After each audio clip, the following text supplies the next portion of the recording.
All right, so welcome everyone today. Today is one of our video sessions, and we're going to be having a wonderful speaker in today. This is venture. We're talking today on various ventures and opportunities within the space, and this our podcast is called the Venture Quest series. And the whole idea of the Venture Quest series basically is to have conversations around what ventures can people start involving themselves in based on the problems that are evident or based on problems that are seen within a particular sector. And based on this idea of what our podcast series will be about, we've got a wonderful expert in the building today who is going to be taking us through an aspect that we believe can affect the state we're in, which is Oyo State, but also has an extension into Nigeria and possibly even Africa as a continent. We're having with us today architect Idris Animasaun, and he's been an architect for over 15 years. He has deep understanding of how things work within that space.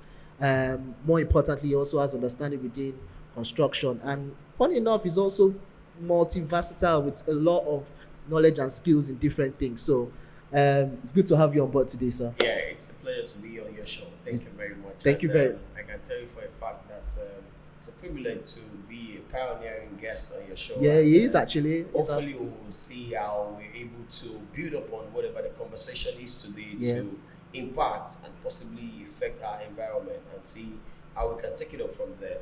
You agree with me that in the next couple of years, the SDG 20 Agenda 2030 of the United Nations is just few years away, and we have to start looking at how much of impact has been made, how much the Nigerian the building sector and the environment sector has been able to find a way to key into the United Nations Agenda 2030 that is just like less than 7 years away, and this agenda has been set up like a couple of years back, and we're just like in the action year, which is 10 years. There is a 10 years action plan for the United Nations, and this is where we are at the moment. So these are some of the things I'm hoping to open up on and discuss, review, and possibly advise on what I think we should do. What you just said again has opened my mind to another direction, and I'm going to try my best to make sure I keep my thought process aligned so that I don't go in different directions. But you mentioned something about the United Nations goals and things like that,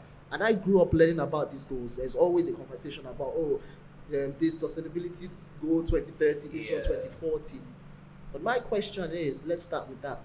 Why is it that even though we've set out a goal and we have a plan, we still can't figure out how to make it happen? I think it boils down to policy making. There is the policy making, the implementation. A couple of days back, I was speaking with some of my friends, and I was telling them that it's not like we don't have the policies in place. It's not like we don't have the required set of laws to change the entire situation.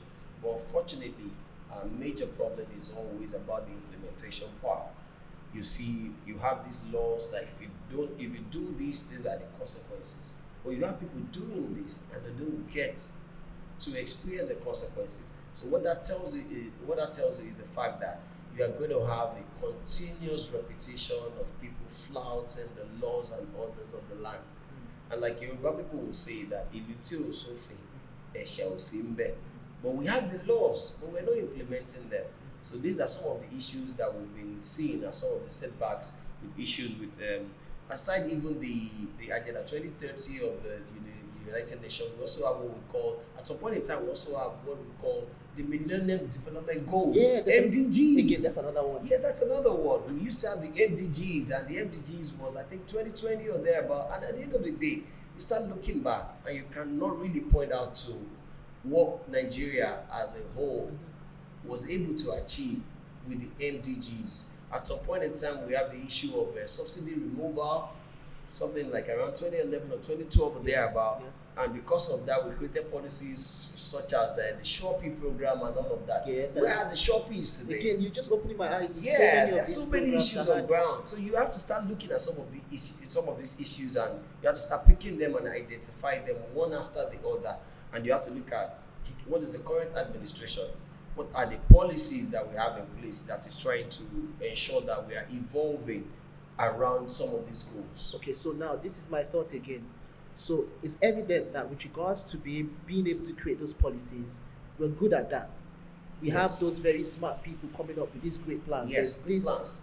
MDG plan, MDGs, we have got all these. SDGs. So the plans are good. Yes, very good. Policy wise, I think we can figure it out. Implementation wise is where the Yes, problem is where the problem is. So now, if you're looking at it from implementation wise, with regards to solution, how do we then address that? I mean, again, I understand you mentioned about wherever there is no law, and people Yeah. can just do whatever it is they want. But then again, considering the fact that countries like Nigeria is multicultural, ethnic, a lot of people come from different walks of life, and people like, how would I say it, protecting their own. Yeah, protecting their own and their interests. So and all if that. you do something wrong, yes, and they will start tribalizing. yeah, it, so they'll be yes. like, well, you're not the only one that's done it. That there's somebody who has done it before. yeah, who has so made why are we effort to making a try, big deal? yes. Because again, that's a bit of a pattern I have seen with regards to not being able to hold people responsible for the actions that they do wrongly. And in countries that have a bit of an homogeneous kind of setting culturally, we're all from the same place or Yeah. from the same tribe. So if you Yeah. do something wrong, I call you out on it.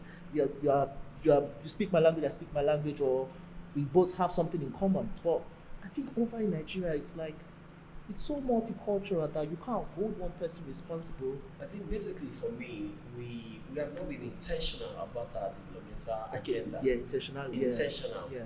You have to be intentional about what you set to achieve. Mhm. If you're not intentional about it, Mhm. obviously you won't get there. Yeah.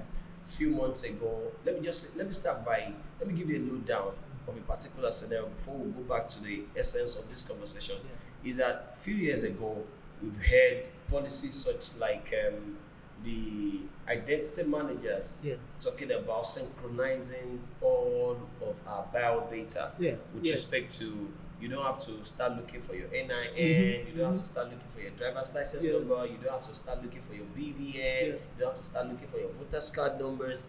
These policies has been in place since the Buhari's administration. Yes. From the first term, Yeah. what that is telling you is that we should have a single code. Yeah. That the moment you put it out on the system, it pops out all of your data. Yeah, that should make sense. That should make sense. But now, since that time till now, if you go to bank today, they will tell you that you should have one of these four items. One of the four. Yeah.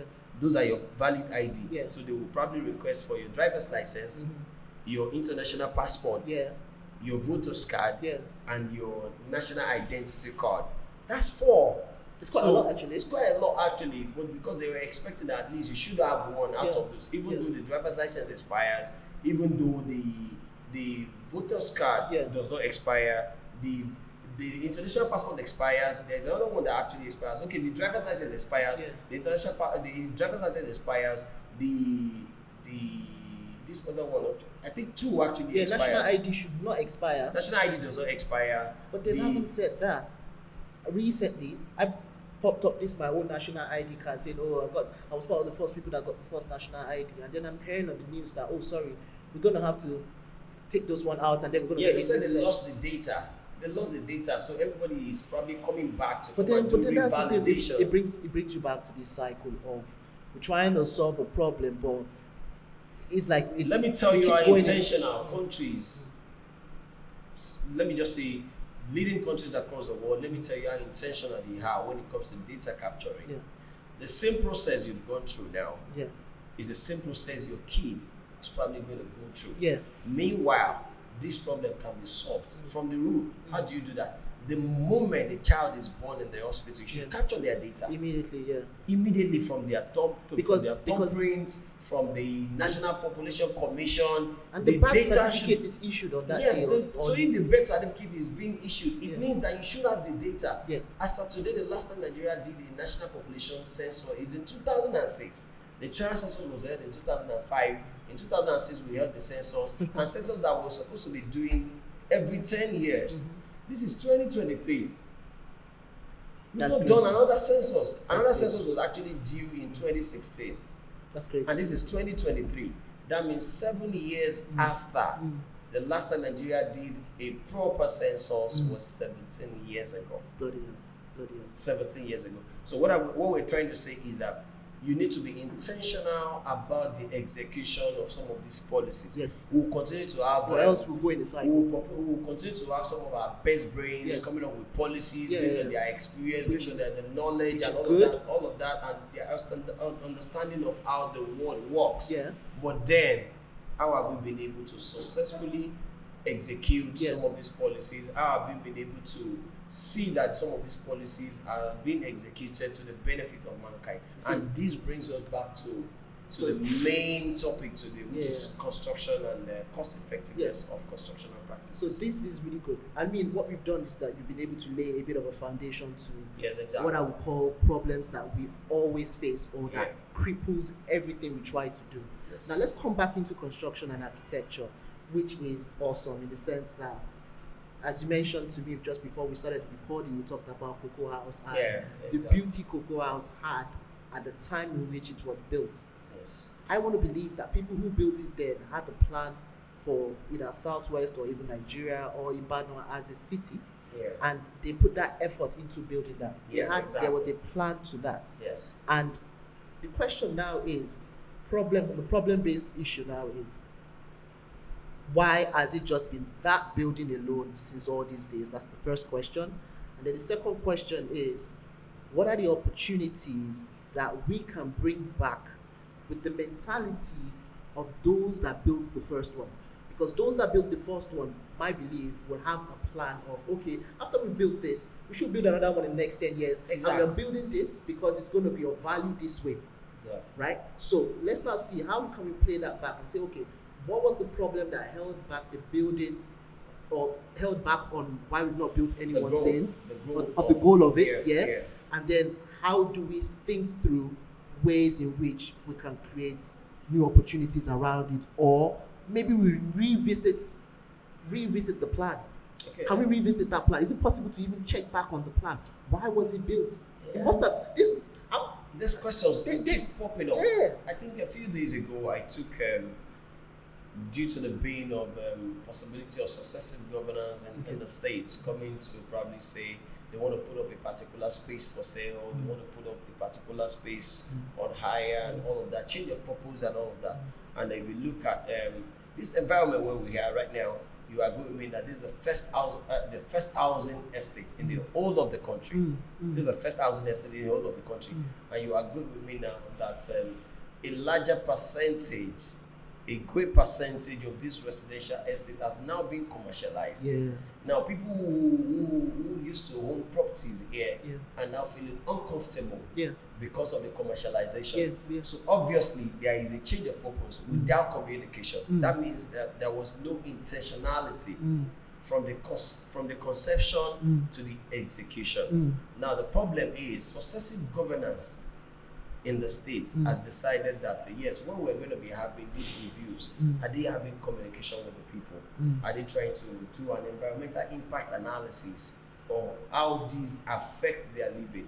Of course, a government can decide that government have the right to decide that, okay, fine, we used to have this place as a residential area. Yeah. We have decided that we want to turn it into a commercial residence. Yeah. But do you actually do an environmental impact analysis? Do you sit down with the relevant stakeholders to assess how this is going to affect the economy, the social viability of these decisions? Because they are policies. But then going back to Cocoa House, I am sure and I can tell you that people who built Cocoa House, they had a very good plan. Until date, the Cocoa House that people now see is not the first Cocoa House. Really? Yes, it's not the first Cocoa House. Cocoa House actually got burnt Oh. at some point in time. Yes, At Cocoa that House- same location? Yes, that same location. Cocoa House got burnt at some point in time. I have the pictures of how Cocoa House used to look like and what people are now saying. At a point in time, Cocoa House got burnt. There has to be kind of remodeling and renovations and all of that. So the Cocoa House that you and my generation are getting to see. But because some of us in the industry have been able to do our own research and all of that. But however, the question now is that, have we able to fully harness the beauty and opportunities around Cocoa House? Yeah. That's the first. The second part of it is the fact that in about a year or thereabout, Cocoa House would have been standing there for 60 years. Cocoa House was completed in 1964, commissioned in 1965. which means in about a year now, who has without being in that location for 60 years. However, in 60 years, as being the first high-rise building in the country, or probably in the whole of West Africa, if my data are right, I can tell you that as of today, we are yet to have any other building competing with Cocoa House in your state. It's ridiculous. Yes, it's ridiculous. We've had quite a lot of other buildings springing up in Marina, another part of Lagos, and all of that. But then you have to start asking questions. What is it that is not right about the city, whereby despite how densely populated the entire central business district is, we are yet to attract investors and investment that will consider having an edifice that is taller than Cocoa House, that will compete with Cocoa House, or probably shroud Cocoa House. We should be talking about having condominiums where we have buildings that houses commercial, residential, just name it. We should have people. You should have a building that probably houses apartment buildings. You should have buildings that have commercial services, probably like shopping malls and all of that. Within that same space, you should have buildings that has probably nightclubs, lounges in the same building. That is what you think you should be having after having a building like Cocoa House. And I don't really see a reason why it can't, because as much as we think Ibadan is not that vibrant compared to Lagos, I still can say categorically that I have seen more clubs in that Bodija street. The number of clubs I've counted there, I've seen more on that street than I've seen in certain places in the world. Yes. And I'm starting to ask myself, well, okay, there is not much money, but people still. But then you go to those places. I can tell you for a fact now that when you get to those places, you wonder the caliber of people you see there, the amount of money they are making, the amount of money they are spending. If those people are not making the money, they will continue to spring up. Now, it still boils down to policies. People would rather just buy a land from individuals, develop their own structure, run their own personal business, and make money fine. Yeah. But because government policies are not designed, I can tell you for a fact, some of these policies are not progressive in nature. They are retrogressive, because you don't want to put your money in a particular business that you don't have an assurance, because successive governance, another governor will probably just come and start talking about issues of revocation, issues of the Land Use Act, there are so many complexities around government policies. But do you have a government in place that is thinking of, okay, fine, this is for the benefit of the people? If it is for the benefit of the people, you can barely or rarely see another government come into place and try to look at and probably revoking some of these deals, because whoever approved such deals in the first place must have done some shady deals arrangement and all of that behind the corner. If it is about the people, people will see to it and believe that in the real sense of it, this is for the people. You can see the numbers there. The numbers are actually right. But when it is padded to create a loophole that can be explored, then definitely you expect somebody else who is coming into power to come and say, okay, fine, we're not doing this. Let me give you an instance. Just few weeks ago, we had rumors and all of that about the proposed sale of Trans Amusement Park, and some of us were crying and we went on respective social media platforms, started asking questions. Then at the end of the day, the government of the day came out and they said, yes, we got your feedback. That's commendable. First, that the government was able to identify that yes, there were feedbacks. But then they were like, okay, fine, the place has been there for over a while and there's nothing, the place is adding value to the state and all of that. But a part that the government is not looking at is the social impact of relocating the Trans Amusement Park. But for me, if you're thinking environmental sustainability, if you're thinking along the line of sustainable development, you agree with me that you will need a space like Agodi Gardens and Trans Amusement Park as a green area within the center of the city. Because if you look at it, just between the aerodrome that used to be that open space is already for sale by the previous administration. Now another administration is coming, putting up another sale to another open space that should serve the populace. That's one. Then we are putting up, it's not only that, we already had rumors that Agudi Gardens as well, that used to serve as a converging point for people There are memories. Let's assume that there are memories. Let's assume that you want to bury the memories of those people who once experienced Trans Amusement Park. I mean, you want to bury the experience of people who are now experiencing the Agodi Gardens. So these are issues. There are so many of them. So again, I think coming to that, what you just said, to me it feels like there is no particular structural or survey plan or It's called a design master plan. or a master It's plan. called a master plan. But it's so not- if there is a master plan, Yeah. you will see what the government has in place. Yeah. Whatever you are seeing in Lagos State today, you cannot attribute it to a particular government of the day, because there was a master plan. Yeah. Yeah. I mean, let me say there is a master plan right from time. Yeah. You have it right from the like and times of Latif Jakonde. Yeah. That they started the implementation from then till now. Even though at some point in time, a particular governor came to power and he feels like, no, I don't want to execute any of these. Yeah. He went on ahead to go solo and started executing some of his own. But then there is a master plan. So when another government came to power, they started from the blue rail or the red rail. Okay. Yeah. But these are policies and developmental strategies that was not conceived by the government of the day, but they are targeted at ensuring that it is about the development of the state. So then the if question, you have a master plan. Yeah. So then the question now is this: does Oyo State have a master plan? At some point in time, the administration of Governor Seyi Makinde during the 1.0 administration, the first 4 years, there were talks and rumors of what we call an harmonized master plan. But however, I can tell you today that as much as possible, we try to talk to some of our people. We are always trying to also inform them that we should be intentional about some of the questions we should be asking the government. Okay. Are some of these informations, are they being made public? Okay. Can you go to Google now and probably just Google the Oyo State master plan? Yeah. And you see it there. Nobody wants to take it away or probably do it. Let me know what the state government has in plan if I can invest on it. Today we're talking about Cocoa House a while ago. Yeah. Cocoa House is in a developed environment. Yes. The place is already densely populated. Yes. Despite that, government is not looking at attracting investments that will help the state. I'm not putting it on this particular administration, but successive government has not actually put up a roadmap to ensuring that people come and put up their money. Okay, let me put my money into this. I'm sure that what the state government has in plan will help my business. Yeah. Take for instance, this particular government came to power and they feel like, okay, fine, one of the things that we can put, let us put up road infrastructure. We put up a road infrastructure and connect the entire zones in the state.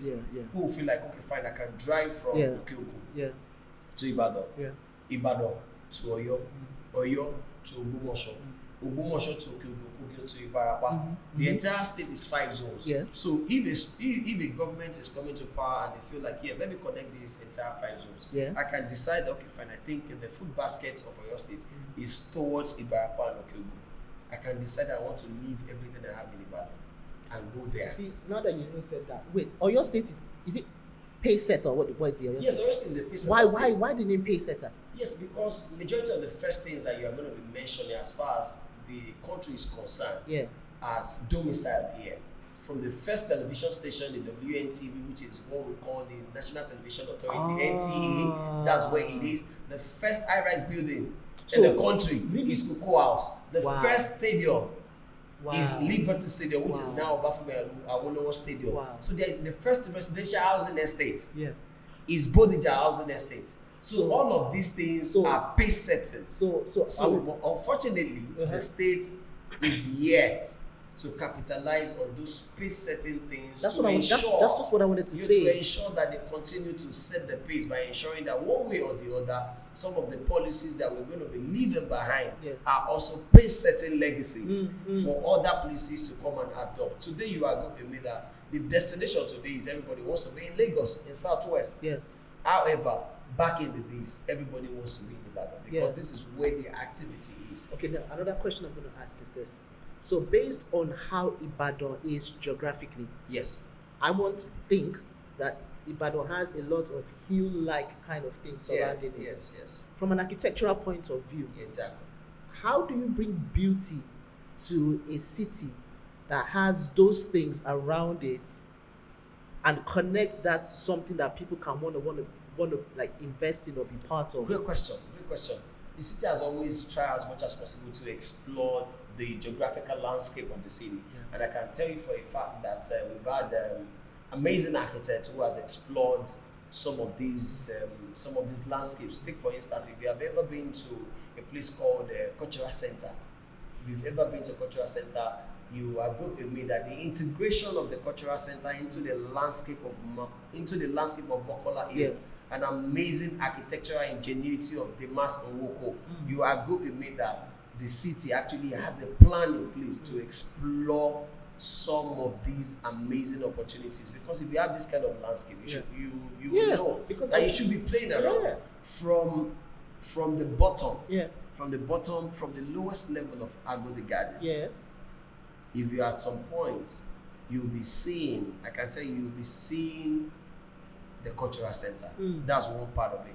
Now, if you look at the location of where we are having Bar Store, that's where they call Ibadan or Laipo. If you're at Bar Store and you're able to turn around at some of the highest points in Bar Store, you will see the entire beauty of the city. So people who decide to go to that hill and build Bar Store, those are the colonial masters.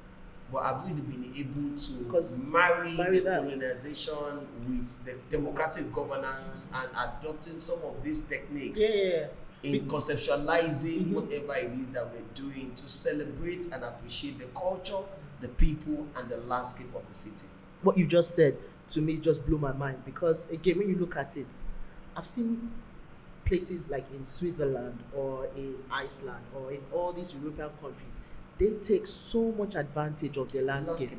They will build so beautiful places on top of hills. There are places you will stay in Barcelona and you appreciate the entire landscape of Barcelona. And people travel to all Barcelona the way. Yes, all the way. That's all. Yes. They just come into the country, spend a night in that hotel, just to see that view. That's it. And that's it. They fly back to where they're coming from. People will travel all the way from here to go see Eiffel Tower.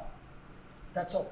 That's all. People will travel all the way from here to go see the Statue of Liberty. Okay, so now the people question, will travel all the way from here to go see the Brooklyn Bridge. My brother, these are amazing edifices. Yeah. People will travel all the way from here to go to Italy to go see the Pisa Cathedral and the Leaning Tower. And if you know the amount of money these cities are generating, we've not been trying to do as much as possible to harness the wealth and abundance of opportunities around us. And I can tell you for a fact that a few weeks ago, I think a day or two after the inauguration of the second term of Engineer Seyi Makinde, I wrote a piece about finding a way to ensure that we bring in the creative culture into the culture and tourism sector.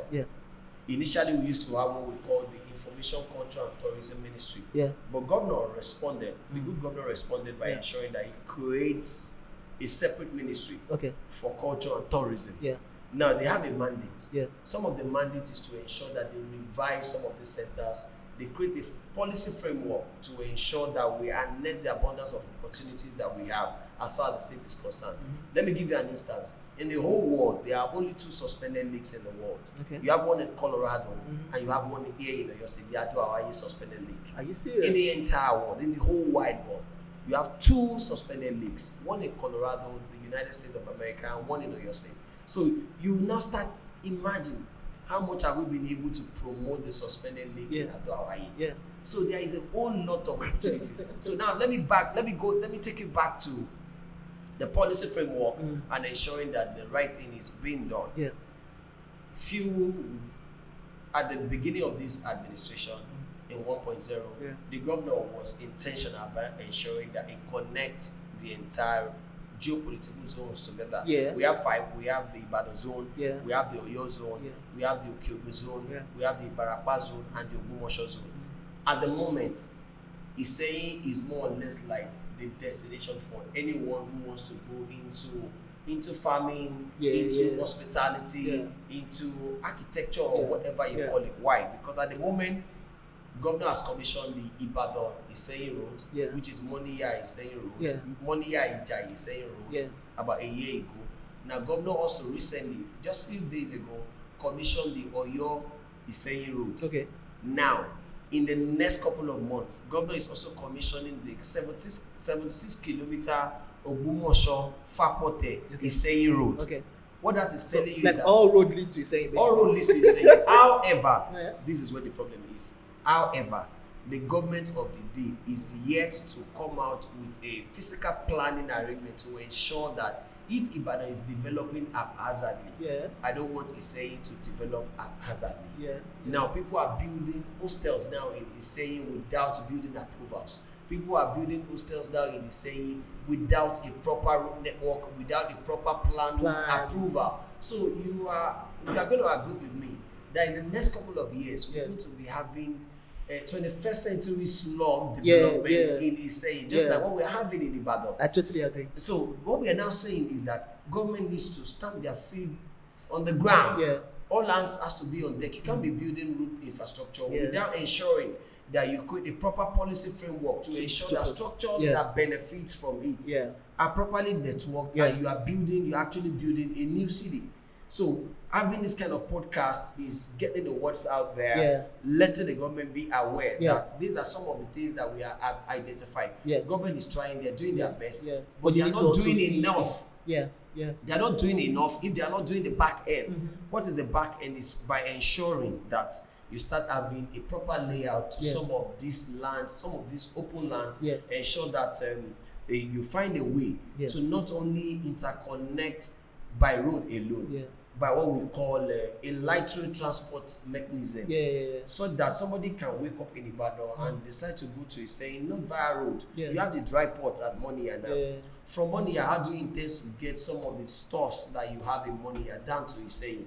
So what you're saying in essence is with regards to opening up the roads, there should also be plans on how, especially like agriculture, which is supposed to bring some economic benefit, can be properly planned into that. Yes, we're talking about agriculture. We're talking about community participation. We're talking about physical planning development. You cannot just have roads alone. Of course, you are talking of building. You are talking of connecting by region. But what happens to the roads in the city? In the center of the city, what happens to the development? Are you ensuring that people get planning approvals for whatever development they are going to be having? For the very first time in recent years, we're having one mall opening up now in Hussein. Do you know how many you can count in Ibadan? So again, because they are benefiting from the road infrastructure and the development that you're going to have. The population growth as well. We're controlling the population growth. So there is a whole lot of indices that are connected. They are interwoven. But then government has to find a way. They really have to find a way to ensure that they create a proper policy framework to ensure that these development are just not one-off. Take for instance the Fashola farms that this government is spending a whole lot of money on. We've had an administration back in 2009 or thereabout spending a whole lot of money from the Paris funds that was released. And at the end of the day, the investment ran into billions of naira. And there was nothing to write about it until this government came into power. But then, what is the sustainability of this particular investment that we're putting on? So these are some of the issues that we're going to be looking at. So my question is this, which is where my head is, and which is like the core of what the podcast would be, and that is the idea of ventures. How do we as people at different levels of economic strength can participate in building ventures around the opportunities we've highlighted? Now, one of the opportunities you've talked about is one, there is a landscape that is unique. Yes, a very unique landscape. Yes. And that landscape, if you take that same landscape to somewhere outside of Nigeria, or most importantly, they will harness the opportunity. They will harness it. Yes. So the first question is, how do we, borrow what other people or other countries have done and bring it to Ibadan in such a way that we're not dependent on the government to make it happen? What is the leeway for regular people, as I've said, at different levels to engage in those kind of things? That's the first question there. The second question, aside the landscape, is also the agricultural potentials that you've said. You've already talked about the roads are opening up the markets, so to say. It's opening access to agricultural markets, basically. Exactly. So what is the opportunity for venture based on that also? So, and then the third one is, what would be like the next architectural design that can come to Ibadan or your state that you think would just be mind-blowing? I think it got to be what we call there's something they call the wonders of the world. Mm-hmm. And I think we have the capacity to do that. It's just so sad that when you see buildings of like a 2 or 3 story building, and you see how multinationals going as far as bringing international people, companies like Kappa and D Abalto coming to come and build what is like a 2 or 3 story building. Is because some of these corporate organizations that own some of these buildings have trust in some of these companies. Are we saying that we don't have indigenous companies that can actually deliver on such mandates? But that's not the real question here. Now, the point I'm trying to emphasize on is the fact that what's the benefit of an average person? Now, to ensure that an average person benefits from some of these things is by creating the right policy. Let me take, for instance, at the moment, most of the major cities in the world have what we call a capital territory development authority. Which is it's more like if you go to Lagos have been able to find a way to decentralize the planning approvals, the planning authority, so that you have them in regions now, that you don't have to probably go to a local government to get your town planning approvals. You have to go to a district office to get your approval. So when you go there, they will take your approval plans back to Alausa. So what that is telling you is that they have been able to find a way to decentralize it. You don't get approval at the local planning authority level. So at the moment, this is exactly what we should be having in Ibadan. So if we are having that in Ibadan, that will also open up employment of town planners, employment of quantity surveyors and valuers, employment of environmental people, employment of having a resident architect. So imagine if you're having an 11 local government that is as big. If I take, for instance, the difference between Onara local government and Singapore in landscape is just very small. Just one local government in Oyo State is as big as Singapore. Just go do your Google. Use Google at the end of this podcast and try and see the differential between just one local government. Now, that's one side to it. Ibadan as a whole is bigger than Bayelsa in landmass. So, and even if at now Ibadan city as a city does not have a capital territory development authority like you have in Abakaliki, that is the capital of Ebonyi State, like you have in Uyo, that is the capital of Akwa Ibom. These capital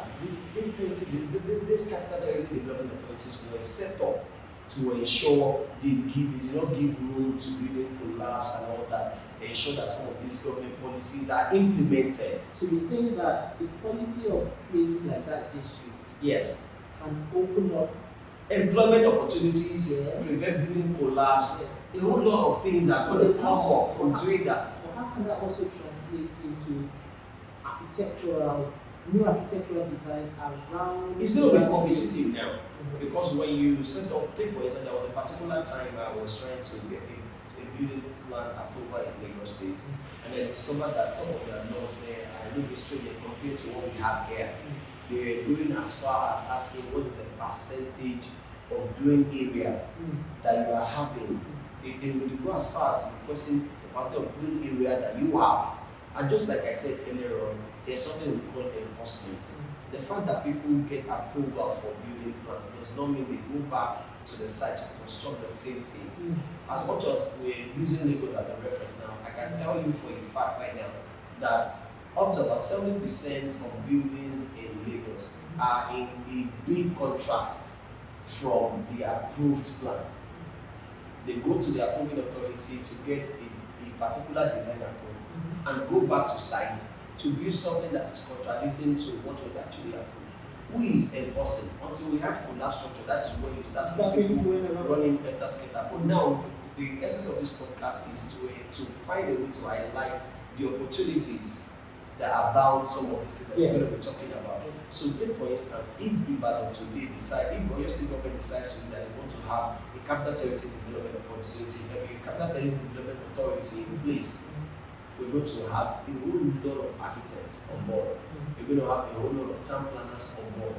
We're going to start having a competitive designs coming on board. Today I can tell you, despite the fact that it's saying it's opening up, people still go as low as engaging the services of bricklayers to do designs for them. That's another thing. So it's taking us backwards. We're not actually going forward. You're building road infrastructure. now that you're doing road infrastructure, you also ensure that the buildings that starts to spring up now are to standards. Of course, the ones that have been built, you can always like take a blind eye. Let's say there are exceptions. Do you understand? But if we're going to be having new buildings, it should reflect that there is a policy framework in place to ensure that we're not doing what has been done before. We're not going backwards, but we're going forward. So these are some of the things that I'm hoping that we're looking at. Then number two is the fact that the government of the day has not tried they've not made any serious attempts to show us that they want to be able to explore the abundance of opportunities that surrounds our landscape, our population growth, our land mass, and all of that. Imagine buildings in Ibadan. Imagine an average building in Ibadan paying as low as 5,000. Do you know the amount of revenue generation that will bring to the coffers of the state? But then, government has not shown any intentionality about the development of the infrastructure. I'll be glad to pay. I'll be glad to pay my taxes if I'm seeing where my taxes is being used. But then, they have all of the resources. They have the IGR that they're getting, at the same time they have the federal allocation that is coming in. How much can we equate the resources that is coming in to the amount of development that we are having? So until the government decides to be intentional about the growth of our states, that will now translate to the growth of the region, because our forefathers are particular about regional integration, ensuring that governance is about the regional growth first. And that is why people are talking about restructuring now, that they want us to restructure. If you want to restructure, you want to restructure around governors who are already turning themselves to emperors. It's not sustainable. So we have to be intentional about the good.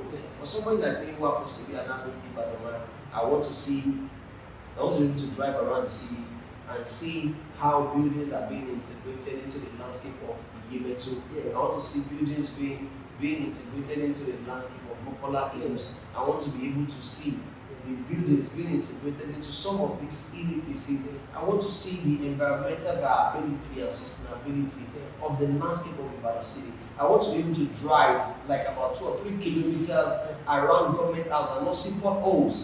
So these are issues. Can we say that one of the ways in which you can venture into the architectural landscape of Oyo and Ibadan in particular is, as you said, first of all, make sure we create a district where in which that process brings more people on board to have a structural region or recap. So the social change, the structural change, the physical planning change, and all of that. The master plan has to be harmonized to show that government has plans to connect first by road, first by intercity mass transit, first by ensuring that we have that system connecting major cities, major towns and villages within the city center. Today, if you want to travel to Lagos by train, you would prefer to go and enter bus or car. If you are somebody in challenge to navigate the train terminal at at Omiadu is hard. To navigate the one at Monia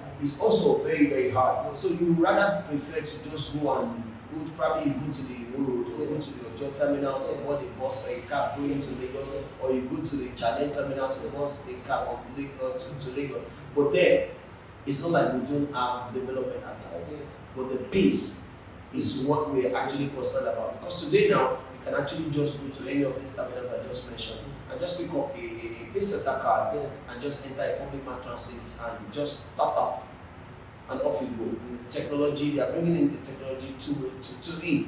But then are we taking records of vehicles leaving some of these parks, going to our various destinations? So there is a whole lot of issues. So just back to architecture. Again, back to architecture, because I can see that there's so many moving parts and that we don't have control over. Yes, so many. And it's like they are the ones that are holding back on that. The policy framework. So if you want to, in a nutshell, if there are 3 simple things that can be done to bring venture into improving the architectural landscape of Ibadan and Oyo, the first thing you mentioned is policy framework from the government, intentionality by individuals and corporate organizations as well. Okay, and then is there any more? I think basically private-public partnership. Yes, PPP, public-private partnership. And I would say pause because I know that there's more to be talked about with regards to what you said. Yeah. But again, as I've said about the whole series, the whole idea is you identify problems which you've done. Yes. You see the opportunities those problems bring. Yeah. If solved. Yes. And then we define the kind of ventures that can be Yes. and you've done, to me, you've done a massive, great job. Yeah. I'm sure that I'm going to have to even sit down, listen to everything. Yeah. But then maybe I'm also going to list out more questions also. So would it be good if you have me back again? Yes, I'll be glad to be here. I'll be glad to be here. So far, it's about the development of the city. Definitely. Because now I'm going to sit down and I'm going to send you a bit of what it is you mentioned. But I'm going to highlight it in such a way that we will further go deep into more specific. Yeah, we can. Because the essence of having this kind of podcast is to have like minds, hop on it, and decipher some of these things. Probably get the words out there to the government because it's also about who are the people around the government of the day. You can be the governor, you might not actually be in the acting capacity. You give directives. We're in states whereby commissioners in some of these states have been reduced to supervise us. My hope is that what it is we've had today, we sit down, we rewrite it. And when I say rewrite it, like we jot it out and we make a public statement. Yes, that's a communicate. Yeah, communicate. Yes, Like, okay, communicate, that is yes. conversation. And these are some of the problems we've identified, the opportunities around us and the ventures for our people. Yeah, I think that's what we're going to do. It's great having you. It's great having you today. Thank you very much. Glad to be back. I'm definitely going to work on this thing we've talked about. Yeah. And we'll see how we can build that into a momentum. Thank you very much. Thank you for coming around. It's been a pleasure.